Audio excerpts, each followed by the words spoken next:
Hi everyone, Ellen here again with part 3 of my video series called Coexisting with Agoraphobia, Anxiety, and Panic Disorder. If you watched my first two videos in the series, you'll know that I have been challenged with an anxiety disorder for several decades now. And I think it makes me a little bit of an authority of how at least to cope with it and deal with it. I'm still standing and still moving ahead with my life. And I've learned a lot along the way about how to deal with anxiety on a daily basis. In this particular video, I'd like to get down to the nitty-gritty of how I make my life work essentially. And the first thing I'd like to talk about is grocery shopping. And I'm smiling as I say that because it seems that that's the first question that everybody in the world asks me. I have even consulted on a couple of plays and a movie over the years, and the first question invariably that I am asked is, how do you get your groceries? Well, I'm here to tell you in this day and age especially that it's entirely possible. There are people around certainly who are willing to run errands for minimum wage or a little bit more. And in my particular case, I decided to get a little bit creative, and I went on Craigslist and put an ad, and I asked if anybody would be willing to do grocery shopping in exchange for me doing some custom printing work for them, and bartering essentially. And I got lucky, and I found this wonderful gal named Tammy who does my grocery shopping every other week. And she has a small business of her own and was very, very excited to get some things made for her business, like t-shirts and signs for her car and business cards, things of that nature. So for today, that's how I get my grocery shopping done. The next thing that I'm asked, probably most frequently, is how do I get my hair cut? And I used to go out to the beauty parlor, but the gal I was using retired, and I also became more homebound. And I discovered in July of 1991, I believe it was, a gadget called the Flowbee, Flowbee. Many of you maybe have heard of it. It's been around for a while. And you hook this gadget up to your vacuum, and it kind of sucks your hair into a series of razor blades through some spacers that help you to determine how long you want your hair. It's great for hair up to maybe 6 inches long. And it makes no mess because the hair goes right into the vacuum. And I have been using it successfully all that time. So it's a great way to cut your hair inexpensively, and also good for people who are maybe elderly and can't get out to the beauty parlor easily, or people who just come home from the hospital and can't get to the beauty parlor. So if you don't have one, look it up. It's a great handy gadget. The next thing along those lines that I'm asked is the normal question of how do I get my clothing and other things around the house that don't fall in the category of grocery shopping. And like everybody else these days, I mean, I use online services for clothing, maybe JCPenney or Walmart. And when I find something that I like, I usually buy a couple of them because I know it fits. I'll buy a couple different colors. And that's especially true for things like tennis shoes, sneakers, that sometimes can be hard to fit. So if you find a pair that works for you, I buy the same ones all the time. And for everything else, I pretty much use eBay or Amazon.com. I don't have enough good things to say about Amazon. I mean, they're wonderful. Their Prime program, especially, that enables you to receive your products within 2 shipping days, is fantastic. And they have an excellent return policy. So between eBay, Amazon, and Tammy doing my grocery shopping, and places online, normal places, average places like Walmart and JCPenney, that's how I pretty much get everything that I need. And I often buy things in duplicate, as I said. I am known in my in my community as the backup queen.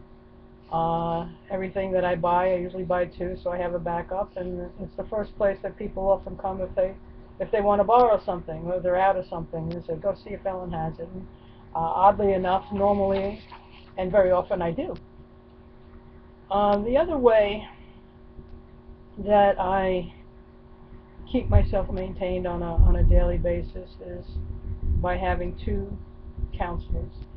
I have one counselor by the name of David who comes to my house once a week, and while he is not an expert in agoraphobia, he's a wonderful support for me. He sees me, regularly. He sees how I live. If I have something that I'm trying to deal with, just normal anxieties, frustrations, concerns, he's the guy to go to.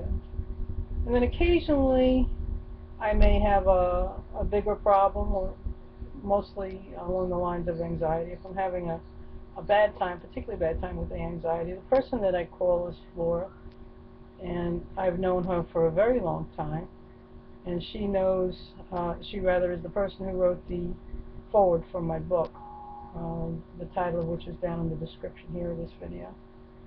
And Flora used to come to my house, but she moved her practice, so I can't see her anymore. But I talk to her on the phone from time to time, and she can usually help me to handle any intense situation that comes up with the anxiety very quickly. I'd like to say something else here before I forget. We were talking about in-home services, people that come into your home, whether it be for medical reasons or counselors or any kind of in-home services. If you have people who do, I would appreciate you sending me an email or contacting me through my website, again, which I will put in the description below here, because I'm starting a list in any state, it doesn't matter where you live, of people who do in-home services, so that we can all benefit. Maybe like a little Angie's List, for services for people who are homebound. So I'd really appreciate that. The other thing I wanted to say is if you can't afford or don't have a counselor that can come to your home, using your friends can be invaluable. It's very important for us to talk, to be able to get our feelings out, to have someone to lean on, to have a support system. For a lot of us, sitting on emotions can be an underlying cause for a great deal of anxiety.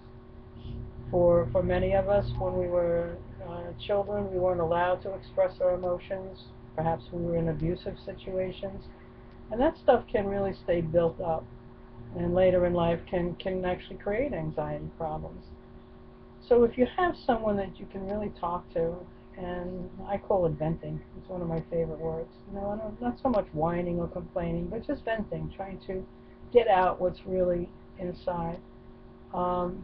It's invaluable. So use your friends that way, or family members. Hopefully there's someone in your family that you can really rely on.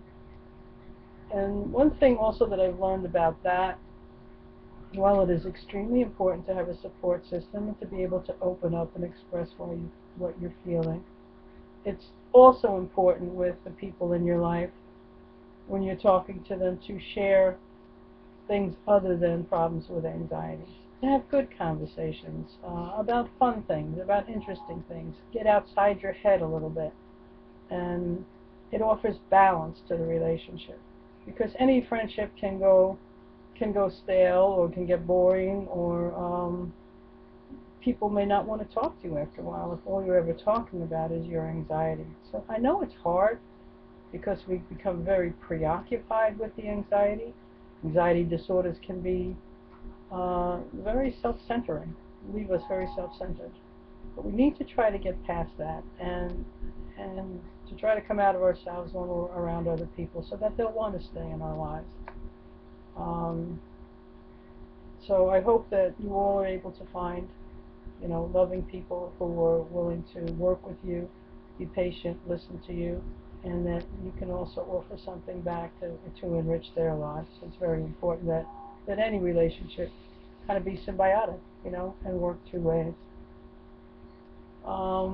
Another way that I make my life work is by utilizing the telephone. I think that I can do as much on the telephone as anybody else can do going to a place in person. We get to be masters at this. We have to be creative. If we want to do problem solving and we want to make our life work, we have to find another way to do it. And these days, I suppose it's becoming more and more frequent that people use the telephone instead of going into places. But for us, it's vital. For example, even when my mother was in a rehab after she had had an episode with congestive heart failure, she had to be on a very strict diet. And invariably, wherever she went, people didn't follow the diet she was supposed to be on, and I was always on their case. And when they knew that I couldn't get in to see them, they were apt to not be as attentive as they might be. So in one particular instance, when I had a problem, I called the director of the institution, and I asked him to have a teleconferencing meeting with me. And we did that. There were people representing all of the different areas that were working with her, and dietitians and nurses and aides and whoever. And we had a wonderful conversation. So it's important, again, I always use the word creative. Think about another way that you could accomplish something that other people could go in to a place and accomplish. And the telephone is really a very good way to do that. It's also a good way to stay in touch with your friends if you're not able to see them. Going back to the importance of keeping people in your life and staying connected. When you're homebound, it's so easy to feel disconnected from life. And one way to stay connected is if you can't get out and see them, or if you're socially phobic like I am, and it's difficult to have people in, it's important to stay connected even by phone, so that you always feel like you're not alone in the world and you're connected to the world. Another thing that I want to say is that it's important to eat a healthy diet. I think that has a lot to do with how I maintain my health. I've been very fortunate. While I have a pretty severe anxiety disorder, I've been pretty healthy in other ways. And I know we're all bored to death with hearing about this diet and that diet, and I'm not recommending any particular kind of diet. I'm only saying that eating sensibly just makes sense. We've all probably heard that chocolate and caffeine, coffee, those sports drinks, etc., that are loaded with caffeine, are really not good for us because they're stimulants and they can increase the anxiety. I think the real point that I want to make here about diet is that high levels of anxiety can sap our blood sugar levels, and keeping protein in your diet is the best way to combat that. For example, when I was taking a class in systematic desensitization and I was going out and practicing driving, it was very anxiety provoking because it was something I was trying to overcome.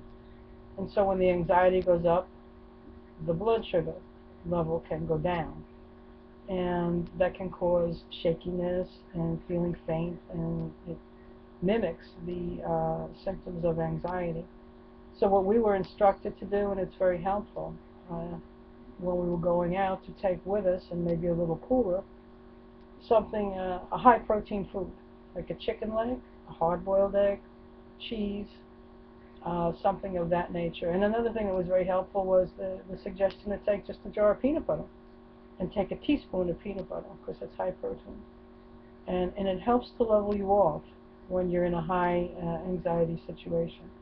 So that's just a tip that I learned that helps me very much. And so even during the course of a day, if I feel a little weak and I know I'm particularly anxious and I do that, it can make a very big difference in how I feel.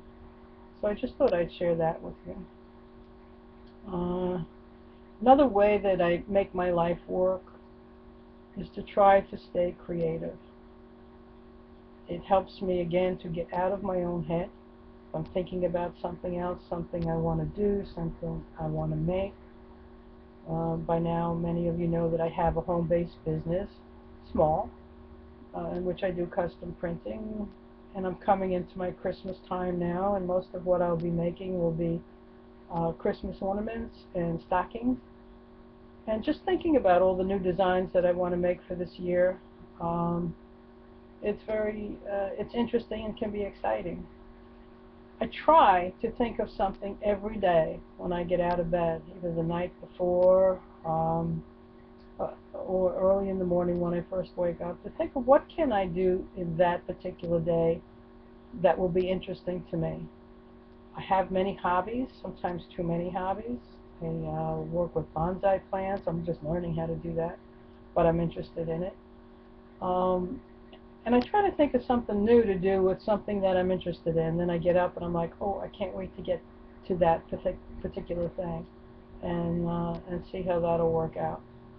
And it really helps to add enjoyment to my life and gives me something to look forward to. We are by nature very creative and imaginative, smart people. I've said that many times. So we need to use that to our best advantage. Try to focus again on what we can do instead of what we're not able to do. And what we're not able to do may really just be for that day or that week or that month. But in that moment, if you can't, find something else that you can do. Another way that I make my life work is to, let's see here, okay. I listen to audiobooks a lot. I try to keep positive messages in my head as much as possible. And one way to do that, for me, since I don't have a lot of time during the day, because I'm busy, to read, to sit down and read, I will listen to audiobooks, something inspirational, something creative perhaps, but mostly inspirational. And I let it run in the background. And that doesn't mean that I'm always able to catch every word that they're saying. But I find that if my head is filled with those thoughts, and sometimes I think it's even subliminal, messages do get through. And if that's floating around in my head rather than negative messages or scary thoughts about some upcoming event and how am I going to get through it, or where am I at with my anxiety today, because we're always so preoccupied with how we're feeling, sometimes even minute to minute, not just day to day. It's very, very helpful. It's so true that what we think about is what we manifest in our lives. It's what becomes our reality. So the more positive messages, the more positive thoughts, more positive information that you can kind of cram into your head on any given day, the better you're going to feel. You're going to find that you can come out of yourself a little bit more than perhaps you were before. I keep saying that because it is important to try to get out of your own way and get out of your own head. So audiobooks, I belong to audible.com, which is a division of amazon.com, and they're wonderful. They have such a large selection of books. And I have many other things along those lines recommended on my website if you go to it. A lot of books that have helped me, and a lot of audiobooks as well as regular books. So if you want to visit the website, you'll have a lot more information. Another thing that helps me enormously is to have a routine. I get up every day, and I have a home to run and I have animals. So I have a pretty set routine. I know what I'm going to do the minute I get out of bed, and I don't really have time to lollygag around or hesitate. I get up and let the dogs out and feed the bird and, check my mail because I have a business, take a shower, I try always to have a leisurely breakfast and lunch. I don't rush through that. But the rest of the day I'm pretty structured and I'm moving. You know, if it's something I have to make for an order that's come in for my business, or in the summer, yard work, housework, you know, like everybody else, I have a ton of things to do. And I find that the routine does help. Uh, the only thing that I could suggest there to be cautious about is that you don't put too many things on your to-do list so that you overwhelm yourself. I am known for my notes. I mean, my notes have notes. And I have to do that because I really do have a lot to do. But I can also overwhelm myself. Um, if there are too many notes, I don't want to read the notes. And it's kind of a standing joke. If I have something that's really, really important, um, I'll take the note and I'll throw it on the floor because it'll bother me. And I'll have to walk over it. And I'm like, oops, that's one I really have to read. But it is one way that I help to keep myself organized. Another very important part of life and getting through anybody's day is to learn to laugh and to play. I think people in general have forgotten how to do that. I mean, laughter just opens us up, you know, and sends wonderful chemicals through our body and can put our mind in a whole different place. It's very, very, very important to be able to laugh at life, laugh at yourself sometimes. Some of my best jokes are about me with the agoraphobia. Uh, one that comes to my mind, or one thing that I've done that's really pretty funny, sad but true. I have a parrot now. Her name is Gracie, but I had one named Crackers several years ago. And this one particular day, actually there were 2 days, I was in a very anxious state. And I went to put the poor bird away. I used to have him out on a perch during the day, and I'd put him in the cage at night. And I wasn't thinking because I was too anxious. And I put him on the perch, and I was headed, I thought, towards the cage, but instead I went to the microwave. I opened the door, and I was trying to shove him in the microwave. And fortunately, I realized that when I got there, like, oh, Crackers, I'm sorry, this is not where you live. And then another time I did the same thing. I went to put the bird away, and I had him on the stick, and I opened the garbage can, and I tried to put him in the garbage can. So, you know, there is some humor in what we do, and we have to be able to look at that as well. Overall, though, my pets have survived, and pets in general are a wonderful calming influence in our life, and I think we all should have them. But sometimes you just have to be a little more cautious when you're feeling particularly anxious. um, Another thing I'd like to say to do that really works or helps is to learn to slow down. Our minds are always racing. We are running, running, running all the time in our brains. Some people call it monkey mind.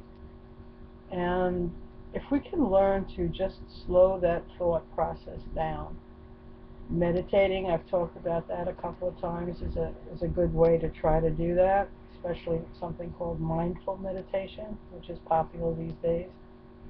Um, I've also found that deliberately talking to myself slowly, I can have the same thoughts, even if they're scary thoughts or negative thoughts, which hopefully we can learn to shift into more positive thoughts. But even if they are not the healthiest thoughts in any given moment, if I make myself think slower, say those same words to myself in a very slow manner instead of, for example, oh, the doctor's coming today, I wonder what's going to happen, I wonder what he's going to find, I wonder how anxious I'm going to feel, I wonder if my blood pressure is going to be sky high, blah, blah, blah.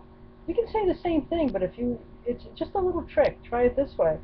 Oh, the doctor's coming today. I wonder what will happen. Now, as odd as that sounds, if you make yourself do it, you'll find your brain slowing down, and your body will slow down, and your breath and your breathing will slow down, and you will start to feel better. Um, so take a shot at it. In addition, also though, in addition to talking to yourself slowly, walk slowly. If you're, we tend to pace and run around, and sometimes we need to get that nervous energy off. But if you're really, really, really wired and hyper, if you deliberately try to slow everything, walk slowly, talk slowly to other people, try to slow your thoughts down, think slower, you find that you might be able to reverse the hyperness that you're feeling in your body. Following closely behind the concept of slowing down is the idea of getting a good amount of sleep. I can't emphasize this enough. I mean, these are things that you hear people saying all the time. It's like, oh yeah, same old junk. But for us, anxiety is very depleting. It can stifle us and sap our energy very quickly in the course of the day. So by the end of the day, our battery is drained, and we need to recharge. And for those of you who are parents and have small children, it may be hard to find a way to go to bed early and get that good night's sleep. So maybe you need to do some workarounds. Again, get creative. Find ways to take a little power nap during the day. I am fortunate enough that I can pretty much make my own schedule. And one thing that I have become so rigid about is my end-of-day practices. I get up very early. I am very busy most of the day, most all days. But even in my busy Christmas season with my business, I am absolutely rigid about a cutoff time. At that time, it might be, say, 7 o'clock. It's a little bit earlier even now. And I will just shut down my house, and I don't answer. The people who know me won't call me at that time, but normally, unless it's an emergency, I don't answer the phone. I want that quiet time to just devote to myself. I'll go into my bedroom, and it doesn't mean I'm going in to go to sleep. I mean, I go to sleep early, but I want maybe 2 hours. I may watch a half hour, an hour of mindless TV, something I've recorded the night before. And then I may listen to some very soft, relaxing music. I may also listen to an audiobook. I may meditate. These days, often, I am trying to get more into doing deliberate, mindful meditation.